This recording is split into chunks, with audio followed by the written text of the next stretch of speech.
Hey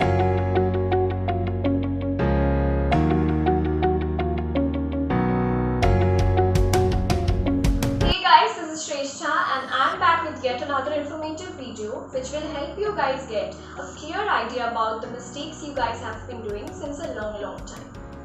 But before I start with the video, I would like to ask a question to all of you. Have you ever felt that you're in a situation where you are hesitant or you're not feeling that confident to start a conversation, to talk to people because you will be judged? Well, this is a very common problem and everybody faces this. And I assume that all of you must have been into a situation like this where you are not that confident, you're feeling embarrassed and you're feeling too much shy to start a conversation. At the back of your mind, you're always having this thought that what should I say, how should I say, or say even if you have gathered the guts to say something, after saying that you're like, what did I say? Was it right or was it wrong? You're not sure what you wanted to say or what you meant to say is right or wrong. This is very common. Result, you end up being embarrassed, which is normal. Embarrassment is universal and everybody does mistake while learning something new, going out of their comfort zone. But you need to make mistakes in order to get better. So in this video, you will be able to review 7 most common mistakes you guys have been doing or have done. So let's start. First is gone or went. Mistakes such as she had already went to the market. So the thing is, when you are not sure where to use gone or went, remember that gone always needs an auxiliary verb. Auxiliary verb includes has, have, had, is, am, are, verb, be. So went can't have an auxiliary verb before it. So in this statement, we even after having had, we are using went, which is not at all right. So when had is there in this sentence, we'll have to use gone. That is, she had gone to the market. Second is advise or advise. That is, advise with the CE in the end and advise with the SE in the end. We always end up mixing these two and use them incorrectly. Advise with the CE in the end is a noun, whereas advise with the SE in the end is a verb. For example, she took my advice and went for the loan. In this sentence, we are using the advice, which is a noun.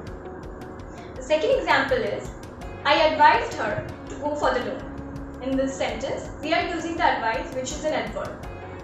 Now I guess this is clear to you all that what is the difference between the two advices. Third is been in or been to. Statements such as, have you been in London? Have you been in France? Both the two sentences are wrong. And now let me explain why this is wrong.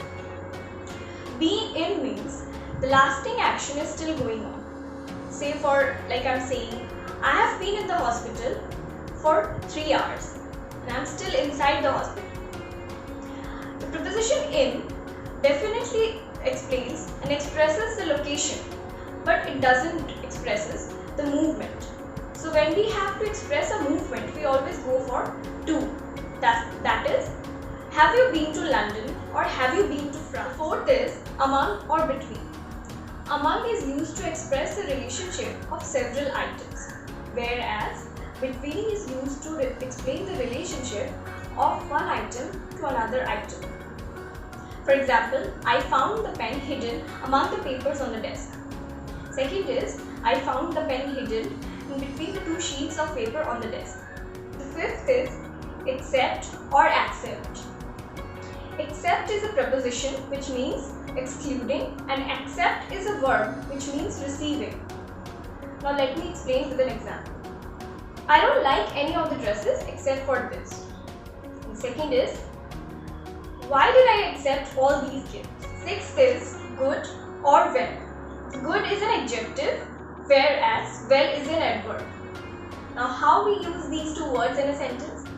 How are you today? I'm doing well. In this sentence, we have used well, which is an adverb. The second is, I'm feeling good today. In this sentence, we have used good, which is an adjective. I guess this is clear to you all that how we are going to use these two words in a sentence. The seventh is loose or loose. That is loose with the spelling L-O-O-S-E and loose with the spelling L-O-S-E. Loose with the spelling L-O-O-S-E is an adjective and loose with the spelling L-O-S-E is a verb. Now let me explain this with an example. This dress is too loose on me. In this sentence, the loose which we are using is an adjective.